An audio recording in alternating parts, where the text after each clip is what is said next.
Tac. Et ça enregistre, donc bonjour à tous ou bonsoir à tous pour une nouvelle interview du collectif Équipe de France. Même principe que les vidéos précédentes, le but est de vous présenter tous les membres, ou tout du moins la majorité des membres du collectif Équipe de France, et pas uniquement les 8 joueurs qui iront à l'Eoben cet été en Autriche, mais vraiment toutes les personnes qui constituent ce groupe et qui poussent le groupe vers le haut, que ce soit en participant à des événements internationaux, à des scrims sur TTS, à des réflexions sur la méta, en apportant leur expertise de telle ou telle faction, etc., pour qu'on puisse avoir in fine la meilleure équipe possible. Et donc ce soir, je reçois Jean-Loup. Je vais te laisser te présenter très rapidement, et puis ensuite je poserai des questions un petit peu plus détaillées pour compléter cette interview, cette rencontre avec toi. OK, bonsoir à toutes et à tous, donc Jean-Loup, donc je suis un joueur de 40K depuis quelques années maintenant, ça doit faire 2 ans, 3 ans maintenant, mais joueur de figurines depuis, plus d'une dizaine d'années. J'ai toujours fait du compétitif, j'ai toujours voulu être, dans les top joueurs et si aujourd'hui je suis là en train de faire cette interview, c'est parce que j'ai la même ambition pour 40K. Et voilà, j'approche de la trentaine tout petit à petit et et j'habite actuellement, depuis que j'ai commencé 40K d'ailleurs, sur Strasbourg dans le Grand Est. Donc je représente, les tartes flambées et la choucroute. Voilà. C'est mine de rien, c'est une belle région où on a quelques petits events en solo et en team, pas encore. Si, quoi qu'il y en avait eu un à Strasbourg, hein, organisé par Stratégie. On a quelques événements solo, on a une bonne Ligue 3 et une bonne Ligue 2 qui sont implantées dans le Grand Est. Donc il y a de quoi faire. Du coup, quand tu t'es lancé dans 40K, est-ce que c'était assez récent et tu t'es tout de suite mis dans le compétitif alors? Non, quand j'ai commencé 40K, c'est parce que j'ai déménagé sur Strasbourg et que les copains, jouaient à 40K et donc je me suis pas mis tout de suite dans le compétitif. Je suis tout de suite rentré en ligue. Parce que le but c'était d'être dans l'équipe avec, comme dit, avec les copains, mais il y avait pas d'ambition de faire des tournois ou de s'intéresser de près ou de loin à l'équipe de France. C'était vraiment pour reprendre la figurine et jouer avec les copains. Le travail que j'avais à l'époque, #la restauration, me permettait pas de toute manière de m'investir comme je peux le faire aujourd'hui, on va dire en termes de compétitif. Il y a des gens qui arrivent, moi j'aurais pas pu. D'accord, je comprends. Et tu parles d'équipe avec qui tu joues actuellement en ligue. Est-ce que tu joues aussi dans un club, une région, enfin une région, une association de Strasbourg par exemple, ou est-ce que tu joues majoritairement sur TTS? Alors, je suis à l'Alsa Légion, donc on est passé en L2 cette année. D'ailleurs, on vous a affronté, Oui, c'est il y a vrai. quelques, il y a quelques temps et ça va être de nouveau le cas dans pas si longtemps que ça, parce que le Avril, ça retour arrive vite, est ouais, dans ouais, 2 mois. mais du coup, ouais, on est monté en L2 cette année, donc c'était très cool. Donc je suis toujours dans l'équipe, ça se passe très bien, mais l'endroit où je m'entraîne le plus souvent, c'est avec les Chevaliers du Socle Rond, qui sont une Mhm. équipe de L3, donc qui était la première équipe que j'ai rejoint, quand j'ai commencé 40K et on joue, pas très loin de là où il y a les locaux de Philibert, tous les mardis, donc c'est vrai que ça joue pas mal, enfin de manière régulière, donc ça, c'est vraiment cool. Et sinon, oui, il y a quand même pas mal de TTS qui s'organisent. De toute manière, entre les entraînements de mon équipe Alsa Légion, et les entraînements du collectif Équipe de France et de temps en temps, une petite motivation pour faire un tournoi, avec des joueurs, enfin, les tournois avec les joueurs internationaux, un peu tout, mais c'est vrai qu'en ce moment, j'ai l'occasion de jouer sur table et j'en profite parce que c'est quand même vachement plus agréable Oui, que de c'est jouer sur c'est- TTS, je c'est trouve. sûr. C'est sûr, et puis même TTS te fait prendre un peu des mauvaises habitudes de tout Mmh. de suite pouvoir visualiser les auras, tout de suite pouvoir tout corriger, etc. Alors que du coup, t'es peut-être un peu moins propre sur table, ou tu visualises moins la table en réel. Ouais, puis je trouve le jeu, enfin, le jeu de figurines en tant que tel et surtout 40K qui est un jeu long, je trouve que c'est un jeu qui est très social. Oui, Il y a un aspect psychologique aussi pendant la partie, il y a de la gestion de la fatigue et c'est vrai qu'être assis chez soi en caleçon, en train de de manger à côté ou quelque chose, c'est pas du tout la même chose qu'être dans une salle avec du bruit, avec du son, avec Oui, un coach qui vient te poser la question de savoir, est-ce que tu peux push? Est-ce que tu dois justement sauver des points? Et même toi, quand tu es en joueur solo, juste la pression et la fatigue et le fait aussi de juste rigoler avec ton adversaire et de devoir, mmh, jongler entre tout mmh. ça et quand même produire le meilleur niveau sur table. Je trouve que c'est pas du tout le même jeu, même si alors, du coup, je trouve que TTS a énormément d'avantages, notamment d'affronter du très gros niveau facilement, ou en tout cas du niveau que tu recherches très facilement parce que c'est plus facile d'inviter quelqu'un à une partie TS que de l'inviter chez toi quand il habite dans un autre pays. Oui, certes. Et aussi parce que ça permet de jouer les figurines, sans que tu les aies forcément et en ayant une idée, assez correcte de ce que ça peut représenter. Mais, j'avoue que maintenant j'essaie de faire des TTS. Au début, je faisais des matchs assez longs où j'optimisais un peu tous mes plays et autres. Et maintenant, j'utilise vraiment comme un outil pour me rendre compte d'un match-up, quitte à pas faire les 5 tours, mais vraiment, pour comprendre à peu près l'idée, essayer de retenir un peu les statistiques en face et les règles. Mais, la partie doit être rapide, quoi. On en parlait la dernière fois, mais, Oui, oui, oui. franchement, c'est, 3 heures la partie plus installation, 3 heures et demie, Bah, mais en plus, conditions réelles, ça en me fait. En c'est conditions ça. réelles. Et en fait, je voilà, ça si on arrive à faire ça, je trouve que c'est agréable de jouer à TTS. Sinon, je trouve que ça perd vraiment son intérêt de pouvoir juste jouer au jeu parce qu'en réalité, quand on voit ce que les gens font quand ils sont sur TTS, bah, comme tu disais, c'est pas forcément des mauvaises habitudes, mais c'est pas du tout le même jeu sur table, quoi. Il y a pas Oui. des auras pour t'indiquer exactement au micro-poil où est-ce que tu peux être et tout te rappeler, quoi. Oui, ça reste un bon outil, un très, très bon outil pour l'entraînement, mais ça remplace pas le vrai jeu. Ouais, donc comme j'ai l'occasion en ce moment, j'en profite. Mais du coup, question dramatique, je rebondis sur ce que tu as dit. Là, on te voit en plaid, mais est-ce que tu es en caleçon? Non! Je ne suis jamais moi je suis je sais pas, un vieux boomer, je suis toujours en jean chez moi dans des pantalons pas confortables pour les autres. Mais, surtout quoi, je suis dans un appartement où il fait un peu froid et j'ai du mal à inviter mes amis pour venir jouer ici justement parce qu'ils disent qu'il fait trop froid. C'est pas vrai. Ce plaid, c'est juste pour la déco. Là, je comprends. En termes de jeu, du coup, est-ce que toi, tu as des factions de prédilection pour le compétitif? Est-ce que tu as des factions de prédilection pour le fun quand tu as envie de faire une partie détente et pas une partie avec la volonté de s'entraîner pour un tournoi ou de s'entraîner pour le jeu en équipe, vraiment une partie plaisir?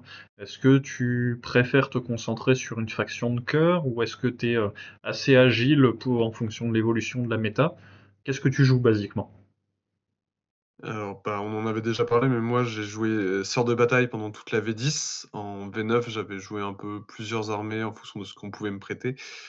Mais ouais, vraiment, ça a été la sœur de bataille qui était, qui était ma faction de cœur de l'année dernière en tout cas et de ce début d'année, enfin non moins de ce début d'année du coup.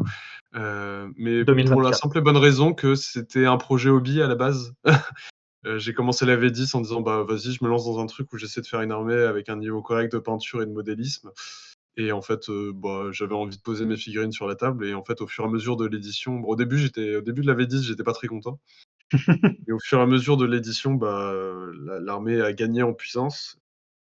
Ça a été, assez bien fait et puis ça allait en même temps avec ma volonté de rejoindre le compétitif à 40K donc j'ai été assez chanceux là-dessus. Donc ça a été surtout sœur de bataille, donc c'est, l'armée aussi que j'ai emmenée, dans les plus gros tournois que j'ai pu faire et Mhm. là, on va dire que comme ils se sont pris, bah, j'avais déjà entendu parler du nerf hammer et du marteau hammer de Games, mais ouais, c'est un peu l'idée et en fait, bah, c'est un peu relou, mais du coup, en rentrant dans une mentalité de se dire qu'on va tester d'autres choses, c'est pas très problématique parce qu'en fait, je suis quelqu'un qui aime bien tout jouer de toute manière, à part quand je me prépare pour un événement où je joue la même chose, en boucle et en boucle. Mais là, j'en profite justement, bah, pour la L2, pour l'aller L2, j'avais train le TS, Ouais. le Thousand Suns, parce que l'équipe, était pas contre avant la thèse, et moi je voulais jouer quelque chose de nouveau. J'ai eu l'occasion de me faire un peu massacrer en orc en Ligue 1, de manière un peu inattendue. Mais depuis que l'Eldar est ressorti, du coup, je joue quasiment que Eldar. Et maintenant qu'il y a le retour qui approche, il va falloir que je décide de quoi jouer aussi parce qu'on a déjà un Eldar dans l'équipe. Mais globalement, je suis quelqu'un qui, j'ai envie de dire, peut tout jouer ou qui arrive à s'adapter assez facilement à ce qu'on peut lui proposer. Mais par contre, je fais quand même partie des joueurs où j'aime bien qu'on me dise: «Tu joues ça, tu boostes le concept à fond, tu fais ce que tu veux avec, mais on a besoin de ça avec, voilà, telle volonté de l'équipe de pouvoir aller chercher des match-up».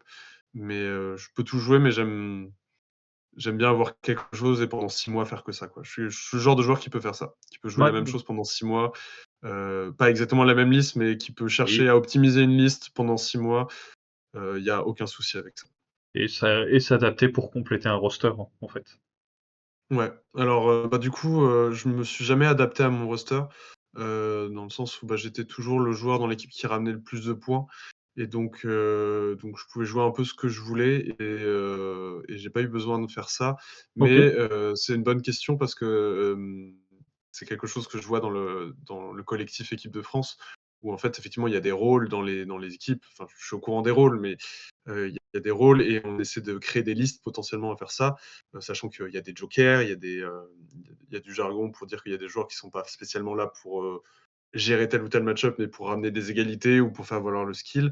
Il va Mmh. falloir, se positionner également sur ça, sachant que moi, de ma manière de fonctionner, j'aime bien avoir une liste qui peut à peu près tout gérer. J'ai horreur d'avoir des dead match-up qui peut à peu près tout gérer et qui met en avant le skill du joueur. Donc le but, c'est pas de faire des stat checks ou quoi que ce soit, c'est vraiment de dire: «Bah, en fait, je vais essayer de mieux jouer que toi et je vais gagner la partie en jouant mieux». Qui a le désavantage de, bah, quand tu tombes quelqu'un qui est meilleur que toi, tu te prends un gros cul et quand tu, fais des erreurs, tu te prends aussi, ton Tu ton les payes un chaco peu. ton château de ouais, ton château de cartes s'effondre. Donc c'est un gameplay, enfin moi j'aime bien, c'est un gameplay qui est très demandant et qui est très punitif dans les 2 sens. Mais qui Mais est je trouve que gratifiant. c'est voilà, très gratifiant et je trouve que c'est un très, très bon moyen de progresser quand on veut, comme moi, essayer d'atteindre le plus haut niveau. Ça Je trouve que ça fonctionne bien de se prendre des mandales parce qu'on n'a pas assez bien joué, parce que ça permet d'être objectif aussi sur ses défaites Mmh. et de dire que de toute manière, on produit un jeu qui a pour vocation d'être très précis et que si on perd, c'est qu'on n'a pas été assez précis, ou que l'autre a été meilleur, mais en aucun cas, c'est à cause de la chance, heu du match-up ou quoi que ce Ou soit. oui, On voilà. a les outils, je me suis donné les outils dans la construction de la liste, et en fait, c'est à moi de les utiliser et si je perds, c'est que ma faute et inversement, si je gagne, comme on dit, c'est très gratifiant. Mais voilà, ça fait partie des choses que je dois bosser dans le collectif équipe de France. C'est savoir où est-ce que je veux me placer dans le roster et aussi si je peux, aussi répondre à des demandes du Mmh. capitaine ou des coachs, de dire: «Bah, en fait, là, on a assez de joueurs qui jouent de cette manière-là. On a besoin d'un joueur qui ramène, des draws. On a besoin d'un joueur qui score. Donc en fait, à chaque fois qu'on va te mettre sur un match, il faut que tu ramènes 14 plus». Enfin, je sais pas, ce genre de choses, mais c'est des choses à bosser parce que moi, j'ai D'accord, pas eu trop besoin de le faire, dans le niveau où j'étais jusqu'à présent. ça marche, et tu mentionnais rapidement le fait de jouer Orc en Ligue 1. Alors c'était dans quel contexte cette participation en Ligue 1? Parce que tu nous disais, Alsa Légion en Ligue 2. Ouais. C'était le concept de j'étais invité, à faire un peu coach, pour les semis, croustillants pendant un week-end et Lamar, Robin ayant un impératif qui aurait pu arriver à n'importe quel moment du week-end, l'idée ça avait été de dire Tu que pouvais le j'aurais pu remplacer le en Sista, remplacer, ouais. en Sista. Parce que lui, il a voulu rester sur Sista et grand bien lui en fait parce qu'il a mis des claques. Mais en fait, enfin, la veille, globalement, j'ai reçu un petit message d'un certain capitaine qui était en mode, «Ah, en fait, est-ce que tu sais jouer orc?» Et c'était une armée que j'avais déjà à peu près joué et que je pensais pouvoir à peu près maîtriser. Mais il s'avère que, donc c'était pour une journée parce que le joueur hors de l'équipe des semi-croustillants n'était pas disponible pendant une journée. Mais il s'avère que, même en ayant des bonnes capacités, je pense, d'adaptation, quand tu arrives contre des joueurs qui sont littéralement champions du monde, C'est avec compliqué. une armée que tu as à peu près redécouverte un jour avant, un jour et demi avant, c'est quand même compliqué. Ouais, j'imagine Je bien. je l'ai vu parce que j'étais pas trop mécontent de mes trucs première game. Bon, c'était pas, la panacée, mais c'était pas non plus, horrible. Mais la troisième game, j'ai joué contre Salicia en Chaos Space Marine et à un moment, on a vu ma tête, elle a explosé, quoi. C'est trop de fatigue, trop de trucs à penser, j'ai juste il y a un tour où je crois que j'ai posé mon cerveau sur le côté, j'ai shooté dedans et donc ouais. Non, Je, je, je c'était comprends. rigolo. C'était rigolo et ça n'a pas empêché les semis d'être premier sur le week-end, mais ouais, c'était pas les meilleures conditions pour prendre en main une armée, quoi. C'est sûr, c'est sûr. On a déjà parlé Ligue, du coup, mais par rapport aux gros events en France, je pense aux Open par exemple, ou aux events internationaux type LGT, LVO, Atlanta, War Master, c'est quoi tes expériences, on va dire, des gros événements? Alors l'année dernière, du coup, quand je me suis remotivé à monter dans le compétitif, il a fallu s'inscrire à des tournois et donc le premier que j'avais fait, alors je vais me faire tuer, mais c'était celui qui était sur l'île. Je retiens que, Le Fromel? c'était le Fromel, où, c'était le 1er gros tournoi à 40K où j'allais participer. Et juste avant, il y avait un petit tournoi, donc là pareil, je me rappelle pas le nom, mais qui était le week-end juste avant et qui avait été très cool, que j'avais remporté. Donc j'étais un peu arrivé avec de la confiance parce que j'avais affronté Lucas et tout, donc j'étais en mode: «Waouh, je suis trop fort et tout». Je me suis pris un train, qui s'appelle Père Castor dans la tronche, au Fromel, ça c'était très instructif. C'était très, très instructif. Bah, j'en avais parlé avec lui, mais c'est le genre de partie, je considère que j'avais perdu au T0. Donc en fait, au déploiement et même avant le déploiement, à la sélection de ce que je mets en réserve ou pas, je m'étais mis une épine dans le pied, colossale. Donc c'est pas ça a été le genre de partie qui a été, très formatrice, même si le score faisait un peu mal aux fesses. Surtout quand on arrive en mode: «Oh, j'ai gagné un tournoi, je suis trop fort». Baf! Non, il y a plein de choses à apprendre. Donc là, le Fromel, ça a fait une première claque et c'était le bienvenu. Et ensuite, j'ai fait le War Master. On est avec les copains de l'équipe de l'Alsace, on est allé au War Master. Et là, pareil, le niveau était ouf. Donc j'ai fait une prestation, je crois que j'ai fait 3-3 en affrontant des joueurs d'un niveau, enfin tous de gros niveau, donc c'était vraiment très très cool. À part quand j'ai affronté Lamar, il a failli me dégoûter du jeu, vraiment. À ce point? Cet homme n'est pas gentil. Faut que vous le sachiez, derrière ses airs, souriants et drôles, il est pas gentil. Il m'a dégoûté du jeu, j'avais envie de pleurer, me mettre dans un coin et c'était pas drôle. Non, mais du coup, c'était 2 événements qui ont été très formateurs parce que ça permet aussi de se rendre compte qu'on a des lacunes sur le jeu, sur son niveau et sur ce qu'on peut produire et donc ça donne envie de progresser. Et ça fait très bizarre de continuer de parler dans le de parler tout seul. Je, je, Streamer, c'est je un t'écoute, métier. je t'écoute. Ouais, et ensuite, il y a eu l'Ogre, donc c'est l'Open du Grand Est. Ça, d'un coup, je m'en souviens parce que ça me concerne. Mais du coup, il y avait l'Open du Grand Est et en fait, donc tous ces événements, je les avais fait en sœur de bataille et l'idée, c'était vraiment de concrétiser ça sur l'Open du Grand Est. C'était un tournoi où il y avait un golden ticket et j'y allais avec la prétention d'avoir une chance de le remporter. Donc c'était une blague qu'on faisait, dans mon équipe, et chez mes potes, du fait que j'y allais pour tenter de remporter le golden ticket. Je m'étais donné les moyens, en allant, au War Master, au Fromel et en faisant d'autres tournois et en entraînant la même liste que j'avais boostée. J'avais pas d'excuses, le Codex Sista, c'était très fort sur le moment. Je jouais un détachement qui était très fort sur le moment et je connaissais ma liste par cœur et mon gameplay par cœur. Ça a bien fonctionné, heu, donc j'ai remporté le golden ticket, ce qui m'a Ouais. donné le droit d'aller à Atlanta. De me ruiner pour aller à Atlanta et je remercierai jamais assez la communauté et la FEC, d'avoir participé et à une partie des dépenses et aussi à tous mes amis et autres, compagnons de jeu qui ont aussi aidé d'un autre côté à participer à ces défenses parce que ça a clairement permis, au fait que je puisse aller à Atlanta et vivre cette expérience. Fin de la parenthèse que je n'avais pas annoncé au début, du coup ensuite Atlanta, donc ça a été le dernier gros événement auquel j'ai participé et ça s'est très bien passé. Je suis sorti des poules, j'ai été filmé, j'ai affronté, parmi les plus grands joueurs de la planète, et Tu as, tu as c'était gagné le surnom de John Wolfe.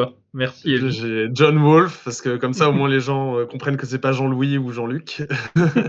Mais non, non, et puis j'ai petites anecdotes. Apparemment, gagner contre Thousand Suns sans Morvenval et avec Célestine qui revient pas à la vie, c'est normal. C'est normal. Donc je suis un gros boulet, mais quand on n'a pas de talent, on a de la chance apparemment. Donc Mais ça fait des anecdotes, ça fait des anecdotes ça fait des sympas. anecdotes rigolotes. Bon, Et des légendes urbaines, je pense que ça, ouais, à Atlanta, au World Championship de Game Workshop, on risque d'entendre parler de cette histoire encore ouais. un petit peu, je pense. Ouais. Bon, c'est une private joke, mais pour ceux qui en auraient peut-être pas entendu parler, j'ai juste oublié Morvenval en réserve dans une partie Avec les 3 qui parents était, gros. avec les 3 parents gros, donc il y avait 400 points d'unité, grosso modo, en réserve, dans une shadow round. Donc c'était la 3e game de la journée contre le même joueur que j'avais affronté juste avant. Donc ça faisait genre 7 heures qu'on était en partie ensemble.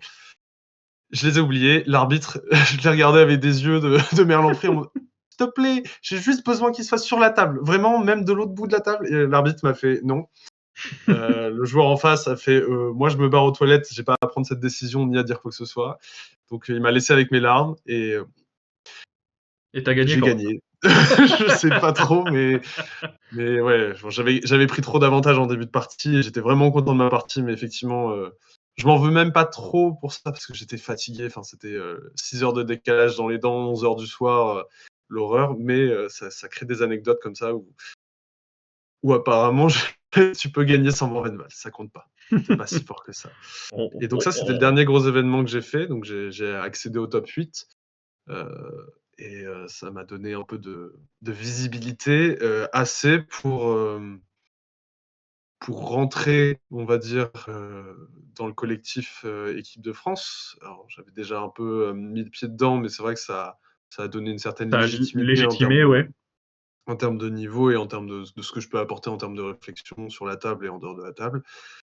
Et depuis, bah, voilà, c'est vrai que la fin d'année a été plutôt chill, niveau tournoi, mais j'imagine que pour tout le monde, c'est à peu près Oui, la tout à même fait, ouais. sauce, avec les fêtes de famille, enfin les fêtes de fin d'année, la famille et tout ça. Et je sais enfin Non, voilà, bah, dans les gros tournois, c'est c'est déjà pas ça. mal. Et donc cette C'est- année, le but, ça va être de refaire le Fromel et le Grand Est, c'est sûr, et de participer au tournoi et des événements avec l'équipe de France si jamais je suis sélectionné. Malheureusement, je ne vais bah, pas à la Pierre Justement, prochainement. c'était mes prochaines questions, effectivement. Est-ce que tu as été à l'Alpine en fin novembre ou décembre? Est-ce que tu participes justement à la Pira qui est le week-end prochain, si je ne m'abuse? Il y a l'Euro Trash Cup en mars, il y aura peut-être d'autres événements encore avant le WTC. Comment tu te places un petit peu au sein du collectif? C'est quoi tes aspirations maintenant que tu es à l'intérieur? Est-ce que ça va être de gagner de l'expérience en profitant de cet environnement tout en donnant en y apportant tes réflexions, être présent pour les entraînements, pour les scrims, etc. Ou est-ce que tu as pour ambition d'être dans les 8 et aller à Léoben cette année? Comment tu la vis, cette expérience du collectif? Alors, pour répondre à la première question, j'ai pas fait, ni l'Alpine, et je vais pas faire la Pira. L'Alpine, je me rappelle plus trop, mais j'étais pas disponible et la Pira, j'ai pas été, sélectionné dans les Mhm. 8. Hem Et en termes de ce que j'apporte, un des problèmes que j'ai actuellement, c'est de n'être connu que comme étant un joueur Sista, Ouais. que comme étant un joueur sort de bataille. Bah, ce qui est logique, hein, c'est comme ça que j'ai fait tous mes tournois, c'est comme ça que j'ai gagné mon golden et que je suis allé à Atlanta. Et donc ça pose, quelques handicaps quand ce codex, hem, est pas au top de sa forme, quoi. Clairement ça, et je pense qu'il y a quand même une bonne Il y a eu value quelques joueur à nerfs. mettre dessus, mais voilà, quand on veut proposer le meilleur, il y a aussi oui, chaque codex est jouable, mais celui-ci, il est un peu trop en dessous. Et comme dit, c'est aussi l'occasion de montrer qu'on peut jouer à autre chose. Donc là, effectivement, je suis en train pas sur les tournois actuellement parce qu'il y en a pas, mais dans les prochains événements, le but, ça va être d'y aller avec d'autres armées. Pour aussi montrer, on espère, hein, effectivement, peut-être que je vais me prendre des claques, mais de montrer aussi que je peux produire enfin le même niveau sur d'autres codex. Donc en ce qui concerne le collectif équipe de France, j'ai un peu de mal à enchaîner ces mots. Le but, c'est de faire partie des 8. De toute façon, Ok. c'est quelque chose que j'avais dit dès que j'ai rentré dans 40K et que j'ai dit: «Un jour, je me remettrai au compétitif», et ce jour-là, je viserai l'équipe de France, c'est sûr. c'est pas que je suis trop sûr de mes capacités ou quoi que ce soit, c'est fait partie des choses que j'ai envie de faire, Bah, tant c'est un mieux si j'y objectif, hein. arrive. C'est un Mais, objectif. mais voilà et donc le but, c'est de faire partie des 8. Je pense pouvoir produire le niveau, suffisant pour avoir des bonnes perfs à l'international. La question, c'est avec quel codex et puis surtout, on a beaucoup de très, très bons joueurs en France. On n'a pas un titre de champion du monde pour rien, donc la bataille est rude, on va dire en termes de niveau. Et puis après, bah, ça va être à moi de me sortir un peu les doigts. J'ai l'impression que pour cette année, je peux quand même compter sur, ma visibilité en tant que sœur de bataille. Donc si jamais le codex revient sur le devant de la scène, ça va être l'objectif. Et Ouais. sinon, comme dit, le but, c'est d'aider l'équipe de France au maximum. Parce que quand on est dans un collectif, même si on n'est pas sélectionné, pour être dans l'équipe ou même en tant que remplaçant, on est quand même là pour les trainings et on est quand même là pour donner son avis. Enfin, quand il y a 8 joueurs qui partent ou 10 joueurs qui partent, du coup, en fait, il y en a 30 derrière qui ont aidé potentiellement, plus tous les joueurs qui veulent bien aider, plus, les joueurs étrangers avec qui on peut faire des échanges, ce genre de Bah, choses. c'est justement Donc, cette base, en plus de l'équipe qui se déplace au WTC, c'est mmh. justement une des forces du collectif. Clairement, bah, la FEC aide beaucoup, avec ça.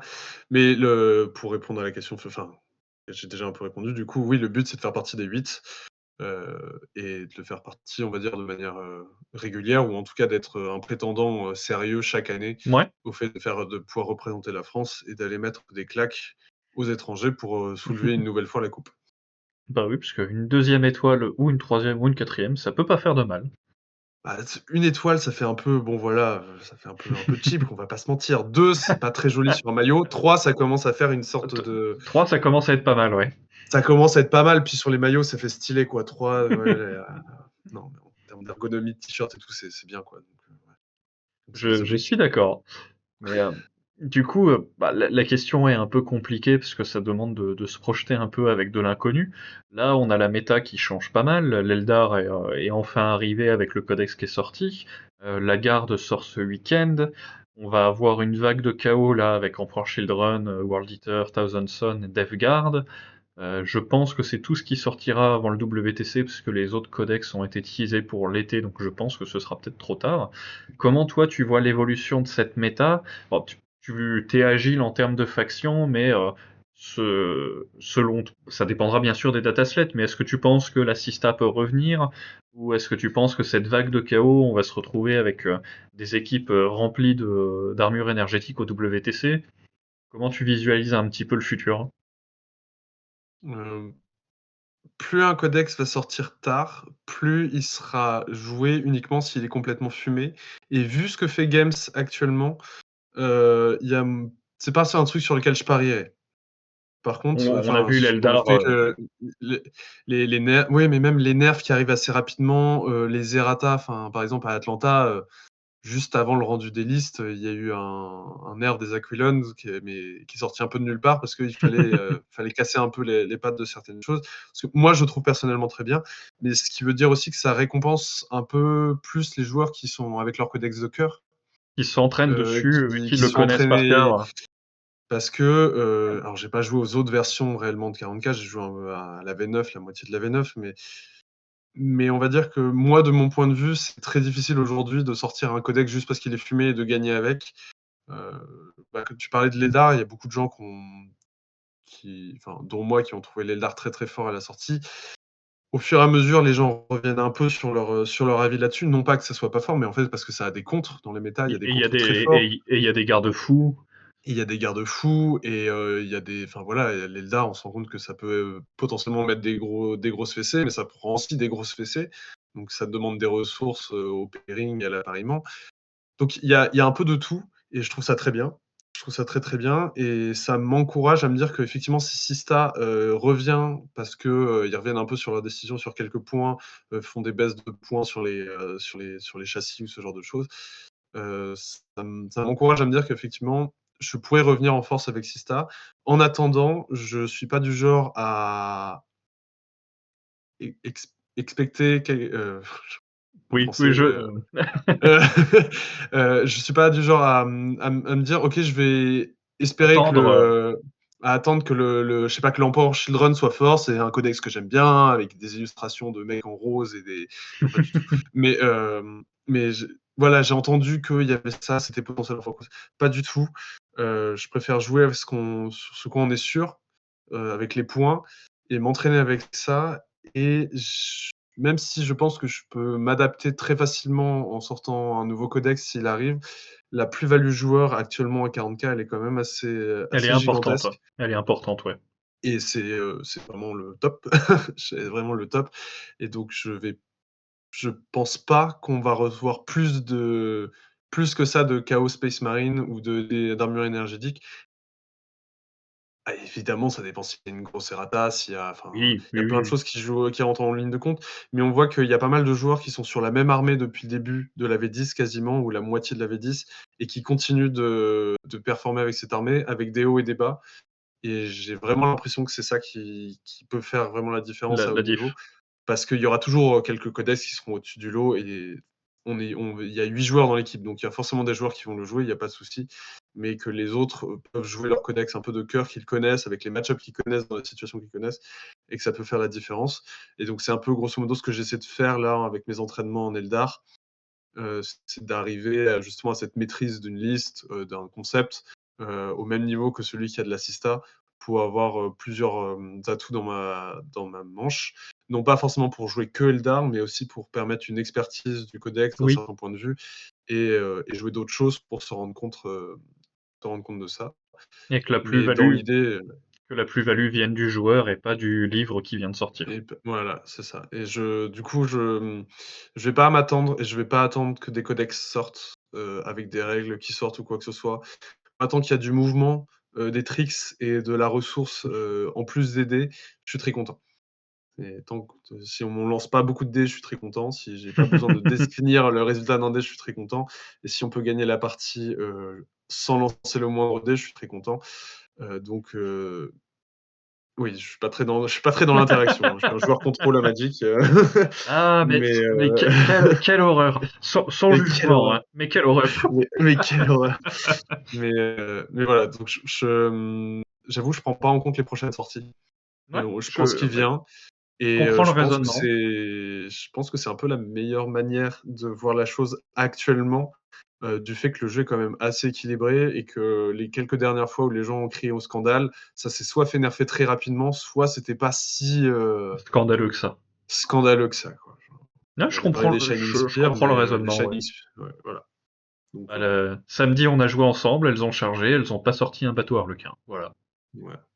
On a vu la 4, pas beaucoup de volume. Mais voilà, en fait, il y a des choses où on les voit sur papier, on se dit, ouais, c'est super fort, et finalement pas trop. Et inversement, il y a des choses qu'on voit sur papier, on dit, ouais, bof. Et puis, ça a de la valeur sur table parce que X raisons. Parce que ça crée des Mais, situations. mais souvent, c'est l'expérience qui va donner un peu cette sensation, et qui va savoir si tu as envie de le mettre ou pas dans ton, dans ta liste, finalement. Ouais. Là, je vais donner un peu l'exemple d'Ashort qui joue Necron en équipe de France. Vraiment, à chaque fois, je vois ses listes, mais de tout le temps. Je suis en mode, mais c'est un bric-à-brac. J'ai l'impression qu'il a pris sa collection, il l'a mis là, tu vois, et toutes les listes de 40K, il y en a de plus en plus plus en plus, il y en a beaucoup qui ont des doublettes, des triplettes, Oui, oui, et oui. c'est 4 fois 3 triplettes, enfin 4 fois des triplettes. Et tu as des joueurs comme ça qui sont en mode, ouais, bah en fait, moi j'ai besoin de ça, j'ai besoin de ça, j'ai besoin d'un peu de ça, j'ai besoin un peu de ça. Et du coup, sur la table, tout ça ensemble, ça va bien fonctionner. Et moi, j'aime bien fonctionner comme ça aussi. Donc, je trouve que 40K le permet actuellement. Alors, pas toutes les armées, pas toutes les conditions, et pas forcément en fonction du rôle qu'on peut avoir dans l'équipe. Mais je considère que ça sert à rien d'essayer de s'attendre à un codex fort pour le WTC. Il faut plus avoir des gens qui sont forts sur des mécaniques de jeu, plutôt que sur une aptitude à optimiser un codex qui sortira et qui va se faire nerfer assez rapidement de toute manière. Non, je comprends et je partage l'avis. En tout cas, on a abordé, moi, tous les sujets que je souhaitais voir avec toi pour l'interview. Est-ce que tu souhaites aborder quelque chose pour finir, passer un petit message, faire un... Je te laisse le mot de la fin, on va dire.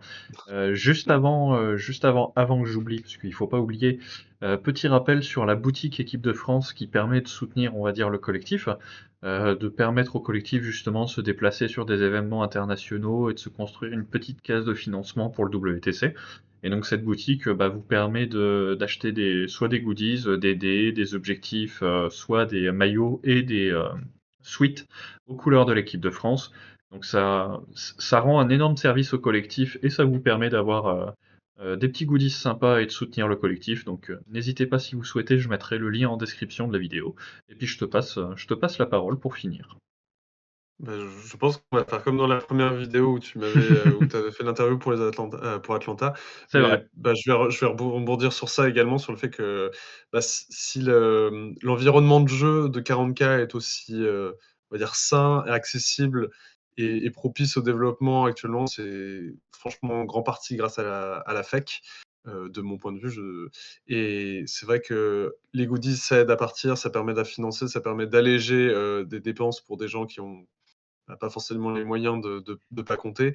Donc c'est hyper important et c'est vrai que ça soutient aussi l'effort de gens qui font qu'on peut organiser des ligues, avec des rencontres, quasiment tous les mois et c'est vraiment génial donc moi je remercierai encore, bah, il y a pas que la FEC évidemment, tous les organisateurs de tournois, tous ceux qui reçoivent, toutes les associations et tout, vraiment big up à tout le monde parce que c'est vraiment un plaisir. La communauté pour avoir fait quelques jeux compétitifs avant, j'avoue que la communauté de 40K actuellement, c'est un plaisir d'en faire partie, d'y participer et de vivre à l'intérieur.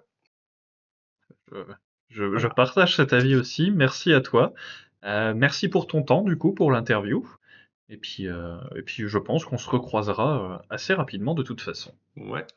Bonne journée ou bonne soirée du coup à tous ceux qui écoutent la petite vidéo sur YouTube et à plus tard pour la prochaine interview.